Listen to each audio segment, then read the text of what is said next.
मिस्मा एक साहबी है इमाम सादिक अलैहिस्सलाम के, तो वो आए इमाम की खिदमत में, इराक के रहने वाले थे। इमाम ने खुद पूछा क्या तुम अहले इराक से हो? उसने कहा जी मौला। इमाम थे मदीना में, तो इमाम ने फरमाया कि क्या मेरे जद हुसैन की ज़ियारत पे जाते हो, क्या बार बार जाते हो? मिस्मा ने कहा मौला कम जा पाता हूँ, इसलिए कि मैं बसरा का रहने वाला हूँ और बसरा में उस वक्त कई दुश्मनान अहले बैत थे और अब्बासी खुलफा के कुछ जासूस भी थे। कहा मौला वो जासूसी करके मुझे ये खतरा है कि कहीं वो मेरे अहलो अयाल को, मेरे घर को नुकसान ना पहुंचाए। बहरहाल तकैया भी अपने मकाम पर, तो बोला मैं कम।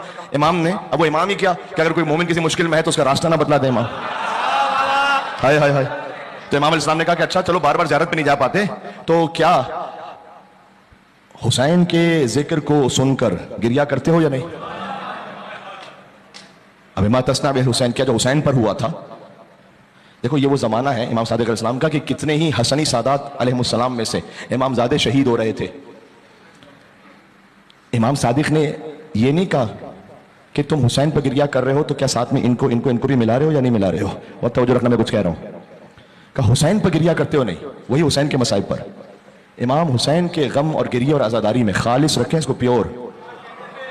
इमामजादों का भी, कितने इमामजादों का खून वो मिल नहीं सकता इमाम हुसैन अलैहिस्सलाम के गम के साथ। अब मैंने कह दिया जो समझ में आ रही है बात, प्योर रखो। अली इब्न अबी तालिब जो ना गयूर है, उसे फकत हुसैन की आज़ादारी चाहिए, हुसैन उसके बच्चों की आज़ादारी चाहिए, करबला वालों की आज़ादारी चाहिए। कोई होता वहां पे पलट के कहता कि मौला करबला तो इतने सालों पहले हो गई थी, आज के लिए कुछ करें, जिसे जो करना है वो करे, लेकिन आज़ादारी अब अब्दुल्लाह हुसैन अलैहिस्सलाम में। गांधी से ना सीखो इमाम हुसैन के बारे में, कायदे आजम से पढ़ोगे तो फिर ऐसे ही होगा। ठीक है, जिसने जिस हद में कहा, गांधी साहब ने कहा, नेल्सन मंडेला ने कहा, तुम्हारे पास काला बाकर और काला सादिक है, वहां से सीखो इमाम हुसैन अलैहिस्सलाम को। खाली इमाम हुसैन कोई रिफॉर्मर नहीं है कि जिसकी जो मर्जी आएगी अपनी सियासी तहरीक के लिए इमाम हुसैन को जोड़ देगा। इमाम हुसैन, जरा रिवायात को जाके पढ़ो कि इमाम हुसैन, अच्छा ज़ियारत आशूरा इमाम तालीम फरमा रहे थे, तालीम करता इमाम बाकर और इमाम सादिक है, तो घुसा देते ज़ियारत आशूरा में भी वक्त के यजीदों के कुछ नाम। ना ना ना, उसी यजीद पे लानत भेजो जो हुसैन के जमाने में था, जो प्योर है ना उसे खालिस रखो। बाकी जिसने जिस तहरीक पर अमल करना वो चलाए अपने मकाम पर, लेकिन इमाम हुसैन की आज़ादारी वो जो हमें सिखलाई है, मैं आप यकीन फरमाइएगा। बनी अब्बास का मैं एक बात कॉन्सेप्ट क्लियर करना चाह रहा हूं अपने जवानों के लिए। बनी अब्बास आ रहे थे, बनी उमैया का डाउनफॉल था, इमाम बाकर इमाम सादिक का जमाना, 132 हिजरी में बनी अब्बास की हुकूमत कायम हो गई है। और तो उस वक्त जब इमाम ने ज़ियारत इरशाद फरमाई ना, जिसमें बनी उमैया के बड़े बड़ों का नाम लेकर इमाम ने लानत भेजी, तो यकीन जानो पॉलिटिकली, सियासी तौर पर वो बनी अब्बास को भी सूट करता था कि इमाम बनी उमैया पे लानत भेज रहे हैं। क्यों? उनके दुश्मन थे वो। समझो बात ये नहीं क्या कहना चाह रहा हूं। फिर भी इमाम ने कहा ना ना ना, कोई बात नहीं, लानत किसी पर होगी, उसी शिमर पर, उसी इब्ने ज़ियाद पर, उसी यजीद पर। जब नए नए किरदार बनाओगे ना तो दीन में तहरीफात शुरू होंगी। बड़े इत्मीनान से कह रहा हूं मैं, और आजा कोई मेरे सामने मुनाजरा कर ले आके।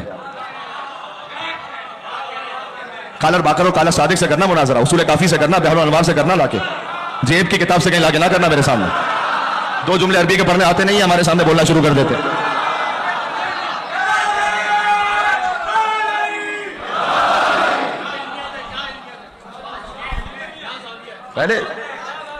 पहले तो बगैर एराब के अरबी के पढ़ना तो सीखोगे। इमाम ने कहा क्या है, अरबी का ना तलफ्फुज ठीक है, पता नहीं कौन कौन से लोग, तो ये ध्यान में रखना कि उसको प्योर रखो। इमाम ने कहा तुम हुसैन पर रोते हो या नहीं? यकीन जानो मेरी गुफ्तगू है, मैंने यहां तो नहीं पाकिस्तान में किसी और जगह पे की थी, और वो क्योंकि थोड़ी सी हसास हो जाएगी इसलिए मैं पूरा खोल के उसको नहीं कह सकता। उस गुफ्तगू का मौजू यह था, बाहर से माजरत, अगर इमाम के जमाने में व्हाट्सएप होता ना तो हम क्या करते हैं। आप यकीन जाने जो हमारे दिमाग में आज़ादारी के सियासी नजरियात चल रहे हैं ना, हम इमाम, तसव्वुर करो इमाम ज़ैनुल आबिदीन अलैहिस्सलाम के ज़माने में हम भी हैं। एक मिसाल दे रहा हूँ, व्हाट्सएप फेसबुक भी है, फर्ज करो हमला हो गया मदीना पर, वाक़े हिर्रा, इमाम मदीना में है, हज़ारों लोग कत्ल हुए। देखो जो मजलूम है वो मजलूम है, उससे मुझे कोई इनकार नहीं, कोई इनकार नहीं मुझे, जो मजलूम है वो मजलूम है, लेकिन क्या हुसैन की आज़ादारी के बराबर है? ये अलग सवाल है। अच्छा ये भी याद रखना समझने के लिए, हर मजलूम भी जरूरी नहीं है कि दीन उसका हक पर हो। मजलूम है, मैं मिसाल दूं तुम्हें, रुवांडा में कितना जेनोसाइड हुआ, कत्लेआम हुआ, लाखों बच्चे मारे गए, बड़े मारे गए, तो मजलूम जरूर है, उन्हें अल्लाह सुब्हानहू व तआला की जानिब से अजर मिलेगा, कंपनसेशन मिलेगा, लेकिन क्या उनका दीन भी हक पर है? मजलूम होना और बात है, किसी का हक पर होना दीन पर वो अलग बात है। मिक्स ना करो चीजों को, अलग अलग उन्वान है।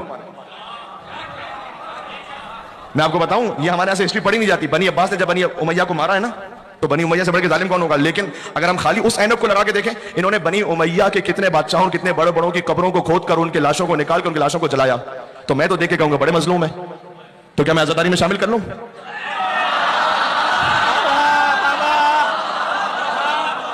जरा समझो।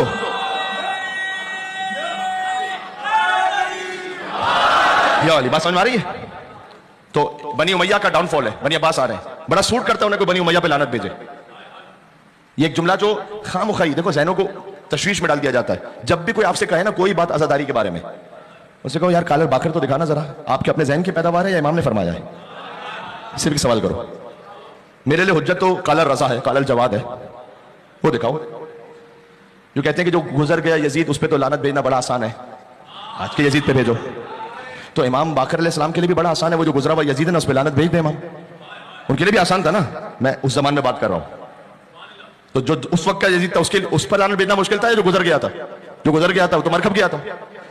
इसलिए कि बनी अब्बास तो बनी उमैया के खिलाफ लड़ रहे थे। इमाम ने फिर भी क्या कहा? अल्लाहुम्मा लना वला ज़ालिमिन ज़लमका मुहम्मद व आले मुहम्मद व आखिर ताबिन लहु ला ज़ालिक अल्लाहुम्मा लना लिसाबत अल्लती जहादल हुसैन व शायद व बायद दाबत अल क़त्ल अल्लाहुम्मा खुस्सन तवला ज़ालिमिन बिल आलमीन वब्दा बिहा वल सुम्मा लना सानी व सालिस व राबि अल्लाहुम्मा लना यज़ीद खामिसा व लना उबैदुल्लाह इब्न ज़ियाद व इब्न मरजान व उमर इब्न सअद व शिमरा व आला ज़ियाद व आला अबी सुफयान इला यौमिल क़ियामा।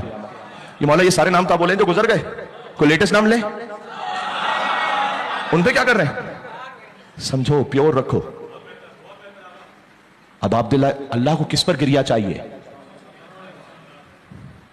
हर एक पे नहीं चाहिए अल्लाह को गिरिया। मैंने कस किया मजलूम होना, दिल से हमदर्दी होना किसी का वो साथ में, इसमें कोई शक नहीं है, कोई शक नहीं है। लेकिन गिरिया किस पर चाहिए? अल्लाह को चाहिए हुसैन पर, अल्लाह को हुसैन पर चाहिए गिरिया। हुसैन पर गिरिए से होगा दिल पाक। तो इमाम अब अगर हम होते इमाम ज़लालुद्दीन के जमाने में तो शायद हम ये कहते कि वाकई हर्रा हो गया, हजारों लोग मारे गए। आप जानते हैं कि मस्जिद नबी को इस्तबल बनाया गया, सुना है आपने? ये सब हो रहा था। तो अगर मैं अपनी छोटी अकल से देखूं इमाम आजादारी कर रहे हैं, इमाम ज़ैनुल आबिदीन, मैं कहूं मौला आपकी आजादारी का फायदा क्या? यहां पर इतने लोग मारे जा रहे हैं, मस्जिद नबी की बेहुरमती हो रही है। आप कसाब से पूछ रहे तूने ज़िबा करते हुए पानी पिलाया था या नहीं पिलाया था? बकरों को देख के रो रहे हैं आप, या इंसान मारे जा रहे हैं? बात समझ में आ रही है मैं क्या कह रहा हूं? इधर बकरों को देख के रो रहे हैं, अरे यहाँ इंसान मारे जा रहे हैं, पता नहीं कितने औरतों की बेहुरमती हो गई है। तो आप उसे आजादारी में लेकर आए ना, तब आपकी आजादारी पूरी है। यकीन जानो हम इमाम ज़ैनुल आबिदीन के बारे में पता नहीं क्या कुछ बोल रहे होते उस वक्त, क्योंकि हमने आजादारी को जो ना अपने छोटे दिमाग से समझा हुआ है, जहां कहीं जिसको चाहता है उठा के फिट कर देता है। और इसलिए कि आजादारी के हकीकी वारिस इमाम ज़माना अलैहिस्सलाम है ना, और वो पर्दा गैबत में तो कोई पूछने वाला नहीं, कोई बोलने वाला नहीं है। हाँ, जो भी बोल दो उनके नाम पे। तो बात समझो, काला बाकर काला सादिक से ऐसे बात करो आजादारी के बारे में। और जब आपने एक स्टेप उठाया ना, आपने कहा देखो दौरे हाजिर के यजीद पे मैं लानत भेजता हूं उस पर, लेकिन आजादारी का मामला कुछ और है। बात समझो, मिक्स ना करना बात को। जब आपने दौरे हाजिर का यजीद बनाया तो पता नतीजा क्या निकलेगा? खुद ब खुद उसके मुकाबले में कोई दौरे हाजिर का हुसैन भी हो जाएगा।